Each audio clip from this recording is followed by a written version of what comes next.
This program is brought to you by the Niger Delta Development Commission, NDDC. This is NDDC Today. Good evening. Welcome to the program. The Niger Delta Development Commission, NDDC, over the years has grappled with several thousand projects and programs in its quest to fast-tracking infrastructural and human development in the Niger Delta, in accordance with the Act which established the Commission in the year 2000. In the last 20 years, the Commission has never rested on its oars, even amidst the many systemic challenges like the issues of budget delays and many others clogging the Commission's wheel of progress, through to the last couple of months under Professor Keme Ponde-led IMC. The Professor Ponde-led Interim Management Committee IMC is leaving no stone unturned in their resolve to put the Commission back on track so as to achieve tangible development of the Niger Delta in going forward, which is the major thrust of the current administration.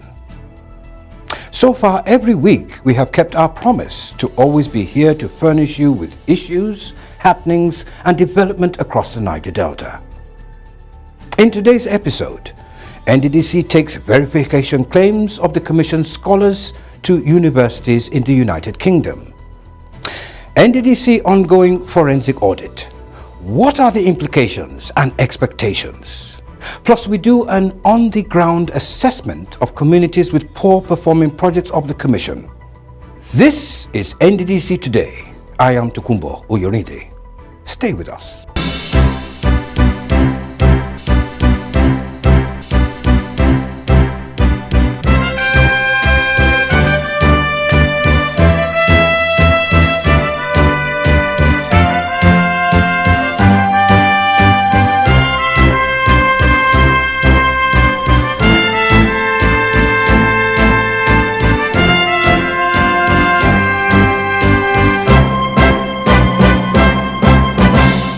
The Interim Management Committee IMC of the NDDC have said it's keeping to the Commission's commitment to funding the NDDC Foreign Scholarship Program, which has cost the Commission to the tune of $5,910,000 as backlog of scholarship grant so far in the past 3 weeks. But while these payments were being made, other bogus and suspicious claims aroused from some unverified names of students not on the Commission's list of scholars. The IMC have chosen not to join issues, as you will find out in this report about the details and steps already taken by the Commission to address this matter. The NDDC Foreign Postgraduate Scholarship Scheme was started in 2010 with the objective to bridge the gap in the management cadre of the oil sector of the Niger Delta region and address the dearth of qualified professionals in the sector. There is no doubt that since its inception, the NDDC has been consistent in its duty to develop these set of scholars that will help transform the Niger Delta region. And many Niger Deltans have benefited from this laudable scheme. I was the beneficiary of the NDDC Foreign Postgraduate Scholarship in 2015. I attended the University of Salford in Manchester, England.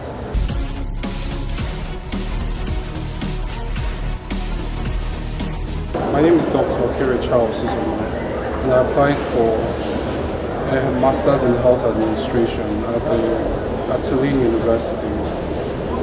In keeping with its commitment to funding the scheme, the Interim Management Committee IMC of the NDDC, led by Professor Keme Ponde, recently paid out a total sum of $5,910,000 to 197 verified scholarship beneficiaries of the 2019 batch, while still processing the payment of 94 others of the 2018 batch. A breakdown of the sums paid shows that a total of $1,290,000 was paid to 43 PhD scholars, comprising 12 from the 2016 batch and 31 for the 2019 set. Each scholar was paid the sum of $30,000.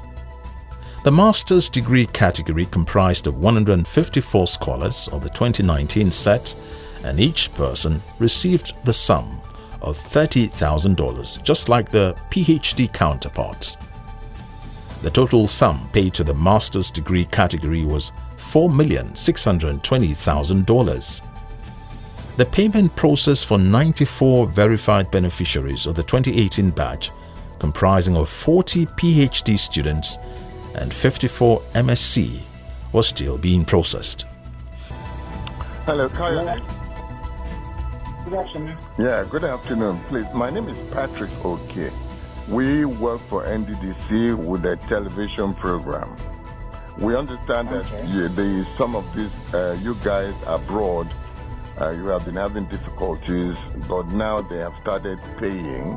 So I want to know if they have settled you. Me personally or all of us? Well, not all, you personally. Yes, I have. Okay, you have been settled. Yes. Okay. Do you know how many people perhaps have been settled?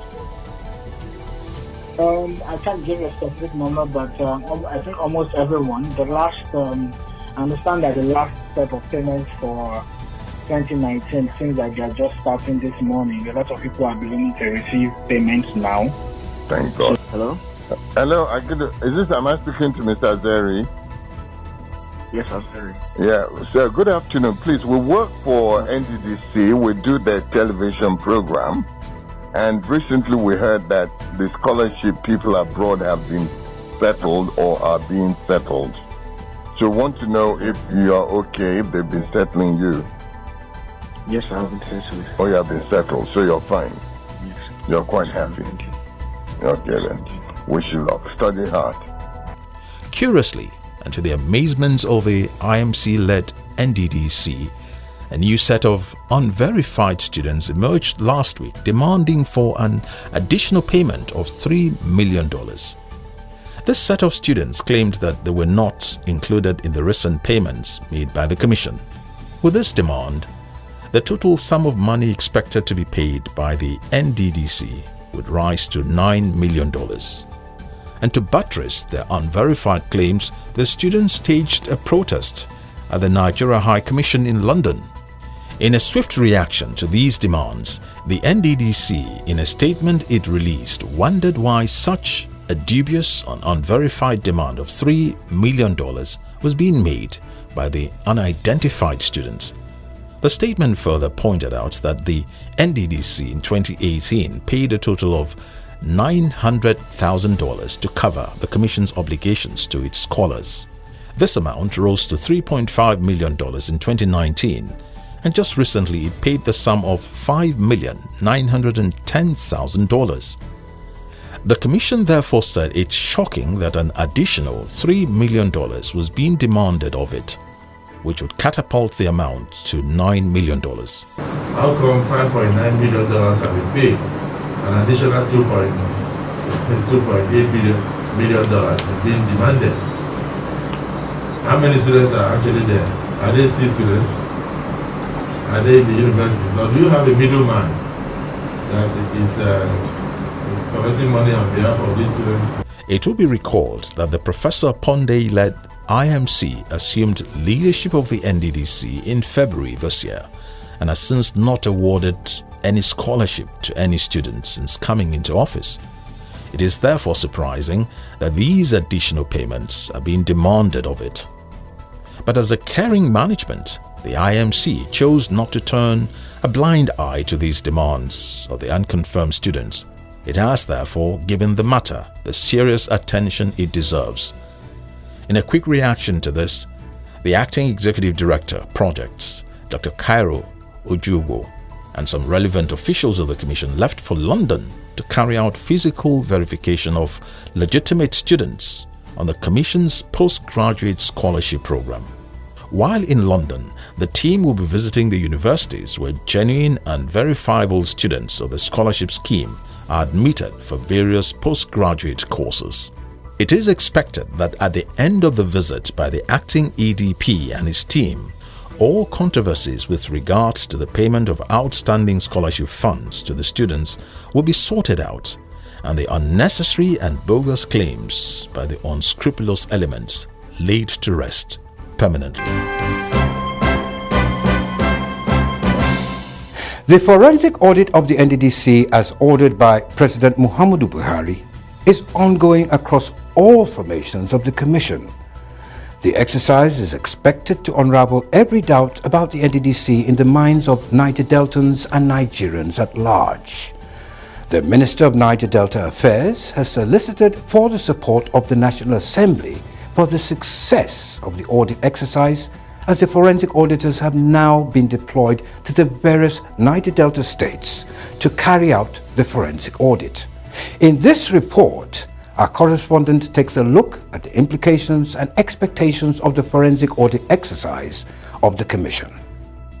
The 20 years of the Niger Delta Development Commission stewardship to the people of the Niger Delta region was given a marching order to go through a forensic audit by President Muhammadu Buhari.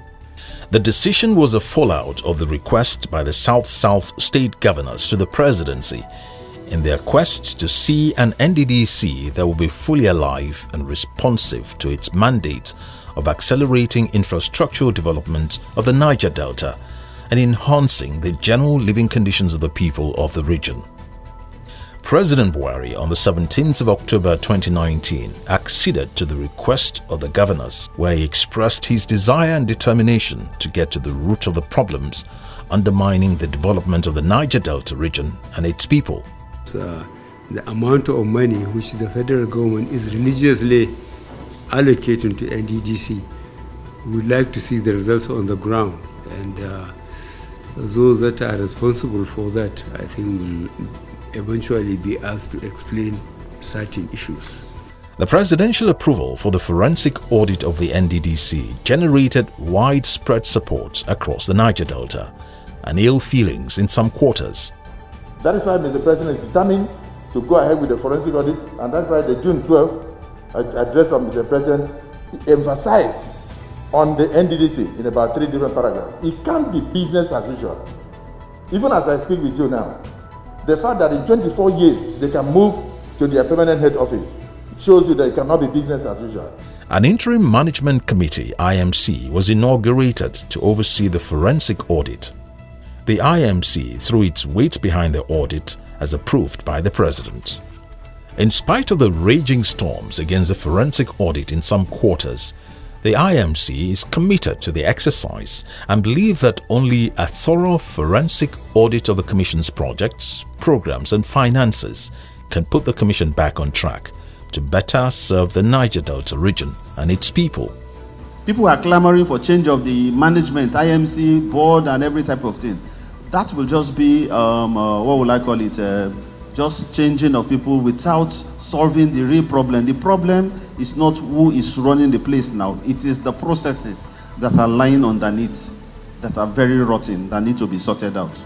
The implication of the expected outcome of the ongoing forensic audit exercise is now a thorn in the flesh of dubious persons who have in the past shortchanged the NDDC and the people of the region in one way or the other. Contractors have started doing work even in the night. It happened in my state, in my estate in Akure. Please let every job be properly assessed, either new or old, because they might just come and put asphalt on the thing, a road that should have base course and so on and so forth. They will just come and put asphalt, and because it is black, beautiful to aesthetically to see, you will not know what is under. The challenges before the NDDC are enormous. The region's stakeholders believe that the forensic exercise will go a long way to help resolve the many talks about the Commission's underperformance and the issues of abandonment of projects and programs of the NDDC in the region. The forensic audit is a fine one because when we see the physical development in the region like we used to see, when you see NDDC, when they were doing NDDC mass transit, NDDC project, NDDC bridge, the things were physical, we're seeing. And now in recent time, we just hear about billions, we're not seeing those things. So now the president is worried. If you send somebody on errand to go and put a place right, and the place is not right, you ask questions. So the presidency is asking questions. The recent approval of a lead forensic auditor and others for the audit assignment and the subsequent release of 722.3 million naira funding by the Federal Executive Council to expedite action on the forensic audit exercise tells more about the commitment of the current federal government towards repositioning the NDDC as a better interventionist agency. And what brought the IMC actually is the forensic audit. Luckily, we are very happy that we have this ad hoc committee. Otherwise, the NDDC will die a natural death and go for it. Any system without transparency and accountability is almost a dead system. For me, it's a welcome idea. We need to know how much NDDC has gotten from inception. We need to know how much has been expended on contracts. We need to know how much of those contracts have been completed.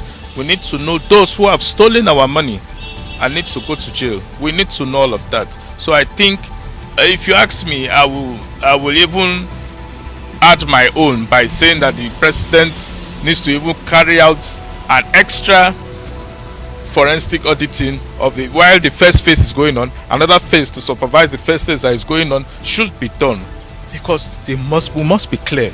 The die for the forensic audits of the NDDC dealings in the last 20 years has now been cast, and the expectations of the common Niger Deltan is that all the facts, figures and falsehood about the NDDC must be unraveled without any form of intimidation. But the fears of many remains: how far will the exercise take the Commission? Indigents of Kedire and other adjoining communities in Gokana local government areas of River State have cried out to the NDDC to come to their rescue with the different community road projects awarded by the Commission that are yet to be completed, especially now that the rains are here. Our correspondent was on tour of these 3 local government areas in River State to see some NDDC small ticket community-based projects that have and ones that have not impacted on those communities and their livelihoods. The NDDC since inception has been executing several developmental projects in the Niger Delta region.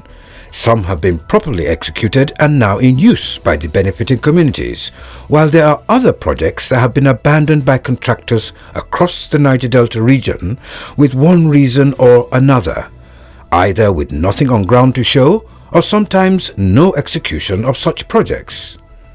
Abandoning these projects immediately after getting the award letter or after commencement of work at the site only helps to further fuel the anger of the people of the oil-bearing communities in the Niger Delta region against the federal government and the NDDC, whose mandate is to fast-track the development of the Niger Delta region, an area in the southern part of Nigeria whose land and people have suffered untold environmental degradation and human underdevelopment due to the adverse effects of oil exploitation and exploration in the region. In River State, some of NDDC's abandoned projects can be found scattered across the various local government areas. These projects include roads and bridges, water, electricity, housing, and so much more. In Gokana local government area of River State, the people in the oil-bearing community of Kedire have cried out that construction work on the internal road, which the NDDC awarded in 2017, was abandoned after the contractor had only done just the drains and excavation work. This 3-kilometer long internal road with 2 side drains of 6 kilometers long was designed to run around the Kedire community, providing them with an accessible road to aid free movement within the town. But the dream of this community has been dashed with the stoppage of work on the road. Mr. Morgan Note is the CDC chairman of the community. He says that the whole community was thrown into jubilation when construction work commenced on the road, believing that the difficulty they were experiencing in the past plying the road would be a thing of the past. They came here 2016, worked part of that 2016, 2017, and unceremoniously left the site by 2018, leaving us in this hardship. Abandonment of this road project has only increased the frequency of human and other vehicular accidents that occur on it, thereby impeding in and out movement in this oil-rich community. These roads are blocking many people's leg. As I'm talking to you now, even my proposed wife-to-be, which I was engaged to marry, she was got blocking leg on this road. Some women in the community also decried the sufferings the community and its people have had to contend with since construction work on the road was abandoned, as they urged the Niger Delta Development Commission to come to their rescue by asking the contractor to come and finish the work they started. I want government to help us, this community, so that the road will be very clear and help us so that we can ride our motors and machine. Speaking on the abandonment of projects in the oil-producing communities in the Niger Delta region, the paramount ruler of Kedere advised all agencies of government in the region to do more for the people. I want that the one that they are doing, the one that they are award, they should come and rehabilitate it. Speaking on why the project was abandoned, the company handling the project, Malos Brothers Construction Limited, stated that they left the site due to the unavailability of funds to continue with the project and promised to return to site once funds are made available. We started our project in 2018, to be honest, and our plan was just to do the drainages, the roads, and leave. But due to a lot of constraints, not on our part, we couldn't go ahead with the project. So our hands are actually tied as it stands. That's the major concern that we have here. It's funding. That's the major concern. It's not an abandoned project, that I can assure you. Here is another abandoned NDDC road project that is adversely affecting everyday life of its intended beneficiaries. This is the Police Housing Estate Internal Road construction in Oyingbo local government area in River State, which was awarded in 2017 and abandoned early in 2018. The scope of work here was to include the construction of a 3-kilometer long road with a width of 6 meters and drains with an average length of 8 kilometers. Only the drains here have been completed. With all the roads in this estate in such terrible state, driving in this vicinity is such an unpleasant experience, as the roads are filled with potholes, while some portions of it have been overtaken by vegetation. Flooding is another major problem faced by residents, especially when it rains, making driving and walking on these roads extremely difficult. Well, we are just managing it because the people that have been doing it, they just abandon it without knowing the reason they abandon the road. If rain fall, it's very difficult for you to trek from one street to another. A resident observed that the abandonment of the road project has negatively impacted on their vehicles and social lives, and advised that the Commission should see to the speedy and logical completion of the project. You can see we have to calculate the route to pass so that our cars doesn't get spoiled. And even if one wants to trek, you can't even think of that because definitely you are coming back with mud. In its response to the issue of abandoning the project, the contractors, Valdon Logistics Limited, through its site engineer, denied leaving the site, stating that after the completion of the drains, the work was put on hold as they await more funds to go back and complete the road construction work. We are to do drainages about 8,400 meters, about that, yeah. So we were able to finish it at that time frame. So my boss now, due to the funding, he was not able to continue with the road, so he had to ask us to hold on till when they pay so we can mobilize those piles back again to complete the road work actually. The implications of the abandonment of NDDC projects in the Niger Delta region are huge, as the hopes of the benefiting communities and end users of these projects are dashed. The non-completion of the projects or outright abandonment only increases unemployment and decreases the standard of living of the people for whom these developmental projects are meant for. This has also led to low economic activity in the region as a whole. However, there are some NDDC projects that have been completed to specification and are of benefit to the end users.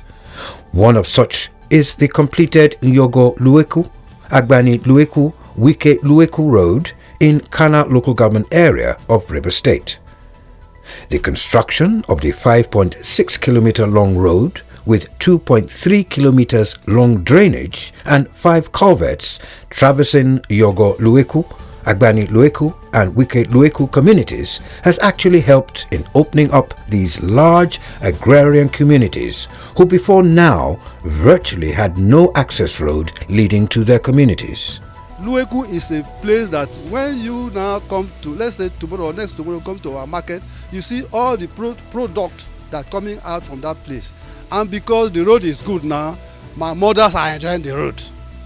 With the road now complete and in use, the people of these communities are now experiencing an increase in business and trade among themselves and with neighboring communities. It has also impacted on their socio-economic activities positively. Will definitely enhance communities and people who enjoy doing business via that route to do business with greater ease. The road has also provided job opportunities for many residents in these communities, as many of them now use motorcycles for commercial purposes and also bring their farm produce out to the market from their farms, a difficult task to do before the completion of this road.